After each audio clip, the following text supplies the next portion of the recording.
Merci partout dans le monde, la Concept TV avec Alex Ngandou Moulouba, les Benjamin de la presse, mon maman, autrement dit mon Nzambe. Un grand merci à abonner tout na internaute, tout vous partager vidéo quand de Salara. Merci infiniment à maman, fille, maman Masolo, ya Papodas, Milandou, à la petite depuis quelque part. Président Jacques Nakati Evry, Azota la Bisso, merci la boutique Dame Bijou Molato. Nakanda Kanda AD, c'est Kassavou pour référence ex-Lambert de Paris, Boumona attaque aux abonnés. Moukwato Molo Bogar de la presse, Manga Manga, tout sur l'année, bientôt là déjà le 15 juin. Genève Arène avec Ferrego, la Jésus des Nuances, ou déjà basé à niveau suisse. Pour sur le détail beaucoup plus là. Moukwato Molo, bonjour Bogar de la presse. Bonjour Alex, bonjour Nabatou Bazokota la Bisso. Je crois que vous m'avez appelé.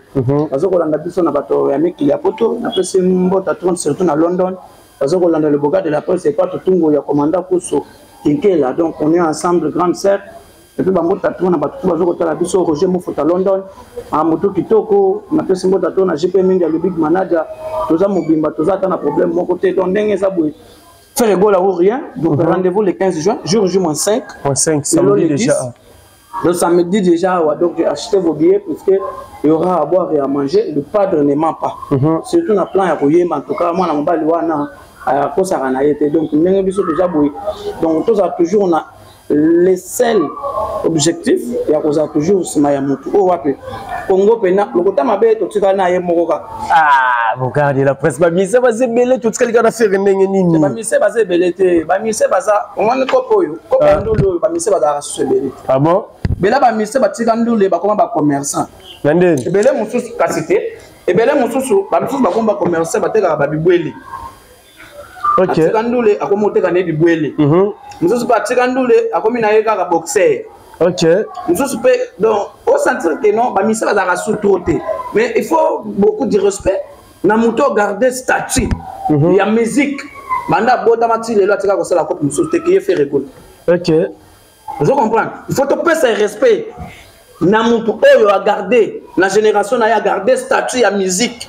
Manda botamati les lois il est toujours musicien fait rigole.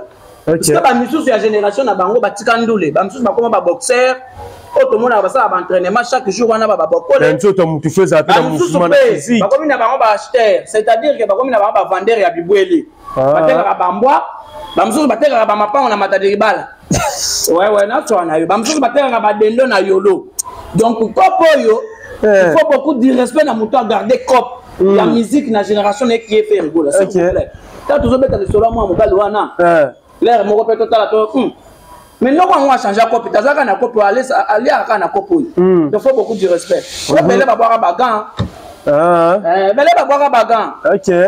Et Belé va boire un bagan. Mais faire rigoler les musiciens, il est toujours musicien, il restera toujours musicien. Voilà. Nous, quand on le 15 juin, c'est pour bientôt déjà. L'évolution va bien, Suisse, on dirait, Suisse soldat, tu sais, qu'on conseille les matins, quand on le. L'évolution va bien, qu'on a des 5 jours. Mais ça, déjà, les soldats, c'est pas. Bagoulois. Mais Genève Arène a pensé à soldat qui conseille les matins tout ce qu'il y a 5 jours. Non, billet que bah, faire rigole à Zanzombo le soir. Billet déjà que la mine est bête en soldat. Les seuls musiciens au Wap et la mine qui baso tous. On va y la tonne de ça, 48 heures en pleine mort et la faire rigole. Donc on va noter que bah dans Zombo le soir, faire rigole impossible n'est pas faire. Bien monsieur c'est conseil écoutez comment c'est place. Mais pour votre information déjà, vous savez que déjà dans soldat déjà. Ok, toi qui es déjà dans sold out. Dans 2 jours, tu vas sold out. Parce que je sais de quoi je parle. Ok. Ta motivation. Donc, tu vas déjà sold out. C'est l'artiste est là pour eux. Il doit chanter. Il va aussi célébrer la musique congolaise. Et puis, Keba. Et puis, tous les pays, 56 pays africains, nous devons être derrière l'artiste. Ok. Nous avons le bosso africain à concert à Genève Arène. Ok. Donc, il faut tous se manier. Il y a un moment où il fait rigoler. Il est toujours aimé par les Tchadiens, par les Camerounais, par les Égyptiens, par les Malgaches, les Mauritaniens. Donc, ils sont toujours derrière l'artiste. Voilà. Mais Bogar de la presse, c'est ma solution par rapport à après Badida Sarène, tout le monde qui bande quoi faire rigoler ou la dynastie. On dit bazaki mais comptable bande zela babeta presté payé na banzembo baimba qui l'artiste fait rigoler na des concerts à Dida Sarène mais Toyoki c'est faire rigoler zo récupérer bande quoi wana pour azana ba on a Genève Arena yo za moko ba communicateur à faire gola te te surtout cause confirmation ou ezara ba rumeur rezolobam non baza ba frères d'abord ce sont des frères de faire gola et puis yo mutina mutaka la mouvement na LR mususu batana bango wapi il fallait qu'il y ait un concert à Adidas Arena et puis ça m'a la quitté mais cette fois-ci peut-être l'artiste ceux qui vont pas disponible concert est là pour tout le monde okay. Et puis ça concert à la communauté je crois la communauté congolaise communauté africaine bakozala na kati ya concert wana en tout cas concert eza pona mutu nyonso bato baya bakozala na bango à l'aise mais par rapport ya ba invité ndezo ba mana ke faire gola bengi bandeko na ba Serge Mabiala bandeko no ba yemaki na dynastie ou ba participer ki oui bandeko wana là on a autre le bakeler mususu bazaki peut-être normalement ba rendez-vous na bango moko boye ya que non baya raté mais le la bango peut-être bakoza disponible bakoza na bango y a pas souci concert pour tout le monde OK bakoza na bango bakoyemba et puis baza artiste y a pas souci voilà et puis bon yemba souci ezate kandolo biaka musique ya Congo bandeko no bosomba billet te bota la biso bosomba ba billet na bino ya Genève Arena ya Seregola eza déjà le 15 juin awa eza samedi Seregola ensemble là ba musiciens na ou baza na niveau Europe ba osepelisa ba mélomane ba tutu bozala wana sur place et ozala rara lokumu kane bo basile Congo qui gagne Congo kane bozala en honneur Marc Aouz mais ya illustre tout le monde a déjà illustre le bien dans stade des martyrs Arena bazana équipe nationale voilà bazaka awa na kin batebele bakanisa inde bakenda ki bongo déjà ni bato ozala ba niveau ba France wana que tous les sous tout le monde bango ba se retrouver na niveau ya Suisse les autres ba mondial ba Suisse sur refi il y a visa pour nous en Suisse est-ce que Barosala ou pas les amis à Bomba vous voyez que l'artiste l'orchestre l'orchestre le plus combattu mais Barosala jamais combattre mais Barolonga OK parce que l'orchestre Jet 7 ils a statut ensemble ils a statut en coloyer moko atinda faire na mokili kende osala combo ya ba fanatique bagodo kende osala orchestre comme na Jet 7 donc wana Barolonga te bafundaka biso boyebi donc en toutes les façons boyebi ka ndenge ezoleka kaka ndenge ezoleka wana ya onde ezaleli mais boyeba que l'artiste fait rigoler Jésus de Niance ata balingi te balinga te abeta concert na ye le 15 juin ba misi baza de ana poto bawo baoyemba bawo na kin soko opportunité pesa meli bakozana na bango ya pas souci mais eloko bato bazokozela la bonne musique qui fait rigoler donc le 15 l'artiste sera avec le mélomane pour aimer la bango ndule abete la bango musique ya bien mais ba o tout batika la ne ba ko ba notre même surtout tous la ba mona Congo ba assistant selele bon toutes les façons concert pena no betamité OK donc tous s'attendre à peine à surprise mo ba 2 jours 3 jours nous avons pas kaliki na biso pas até OK donc c'est moi surprise que aux ala na to capable de délégation le 15 juin OK on comprend na to comme le 15 juin je crois Jet 7 ils ont ba stratégie nango ba to la surprise et puis vraiment maman longa on tous attendre la surprise moko esala mabakala mingi te maman longa pensa na idéologie cha OK maman bien mais na kosenga ba basoma babillet basoma vraiment babillet le 15 juin l'artiste fait rigoler la koyema OK tolandi monstre d'amour regarde de presse sur le paiement actualité monstre d'amour ba visé bimaki était mais alobi abenga ki fali pour pas aider pour la mambo ba visa Batoussous Babina Mineto Fali Moutaza, l'artiste le plus crédible. Où il y a un monopole qui est à niveau d'ambassade à décanter la situation compliquée l'artiste pour mon visa. Bon, il y a mon sera nazi. Les artistes et musiciens. Tangelangai F na Simbu, Chicotte. Yete. Ya boirawa. S'il vous plaît. Moi, je ne peux pas. Dans le bas, on tient à l'emba. Opinion à Moutouza à Moutou. Ce qui a lobby peut-être pour Naboua, à lobby n'a pas litivé naïe. OK. Na mort fait rigoler, Zali mort a fait rigoler, ou Moutakoya, à Fongola, Matamanaï à Sima, à l'Obati. Boba na Matama Sima yo Pelifus. Nana Swanam. Okamamuyo et la Rangayawa.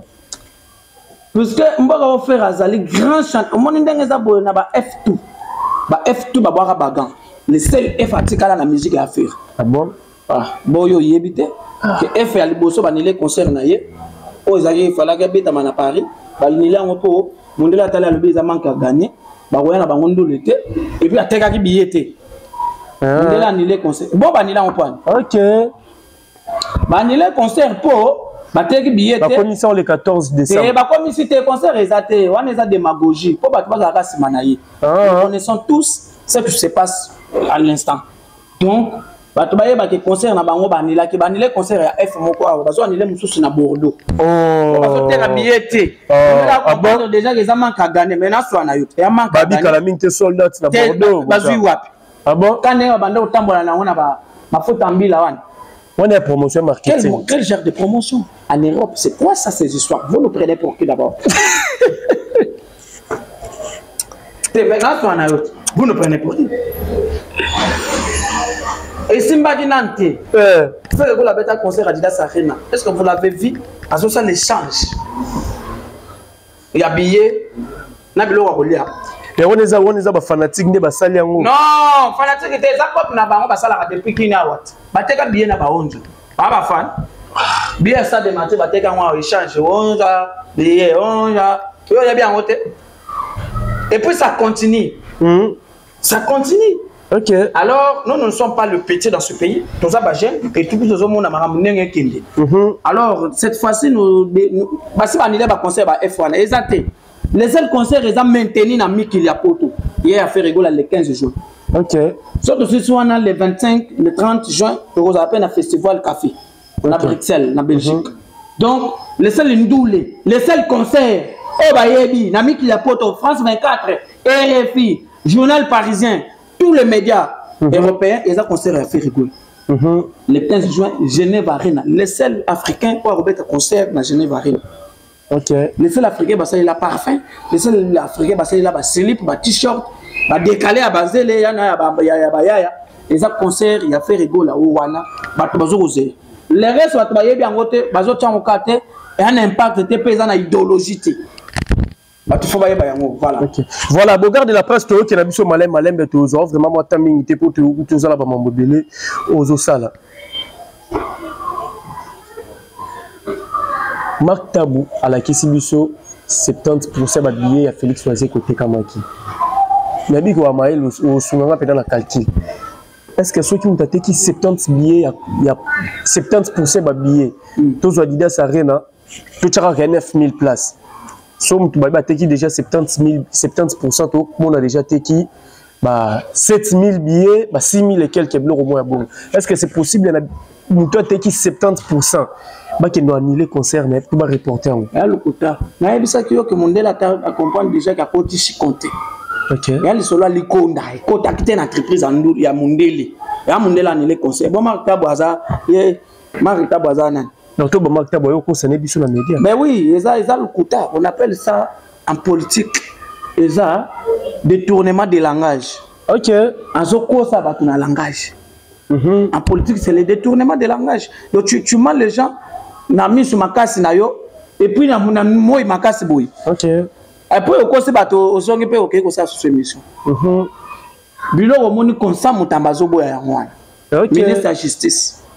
Azoboya lukuta na TV bakangio papa bakangio hein oyema kana ototine bakangio est-ce qu'il y a le bien au Bogard de la presse comme ça mutamba eza biloko ayeli aye po atele mela soko oyema kana ototine bakangio 20 ans en prison.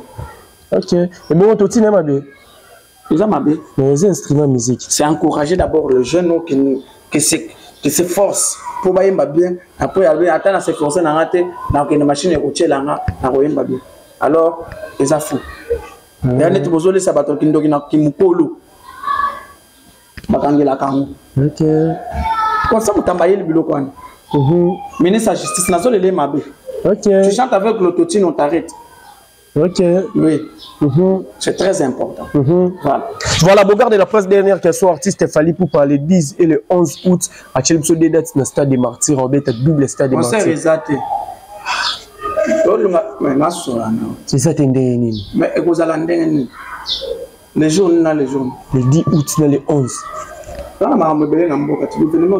Il faut tout ça la sous élection le 10 août on a l'élection il y a les remise d'abord, remise et reprise, il y a gouverneur de la ville. OK. Déjà, un.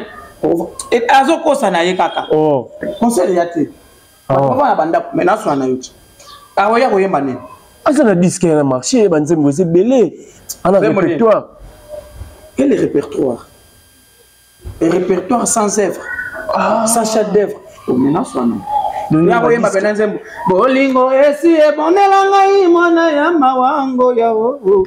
Yoka mélancolique avant de wana. Le sous te ba m'aider. Eh, yokote msana nzembo wana. Teresa Tumba, yala ningena na kikono yo. Musika ozala kingana na kikono. Bolingo se bondelinga mwana ma. Okotia ona nzembo ni. Boni bisalela boyiko. Ozipena nzembo pena mateya. Olingina la vida vino ligamba moko babengi mateya. Ekobeka même na église. Ana ba everything. Voilà les habits à courte joie. C'est-à-dire il y a un album pour une semaine ici l'angala. Ah bon? Biso toza des années. Ah mais la vie formée c'est ça. Mais formée c'est pas bien on dit vunga. Ba bezo si la ra moto tezo vimba c'est ko vimba. Les années sous la marché tellement moment bazo ba dynastie. OK ndaki oso kanze ya dernière chance. OK. Mamuni nolo. Dynastie za wana yoko bouger. Album morote ko bima ko leka dynastie na impact na idéologie na succès na ba chef d'œuvre et puis les colonnes en opé. Na ba texte ça bien. OK. Au côté na studio, oye manze moneti. Yeswa bongola ki mai vinyo berat. C'est ça biblique. OK. Ça c'est trop biblique. Au côté na studio oye minzemba modèle one. Double to sokolingi na bota mali susu. Oye minzemba modèle one bato landana. Abien en poésie, poème. OK. To double to. Yelanga moto na bato ya ba souci ya ba papa olekate. OK. Olekate. Ici c'est gaulois. Ici c'est gaulois. To pia moto espace te moto en actualité fait rigoler Jésus les sur le padre moi entend le maman rien na grand monde. Mais c'est les autres m'a dit et puis pour votre information na mi kilindenge za wana peut-être nous le faut pas tout na vie à faire. Ah bon?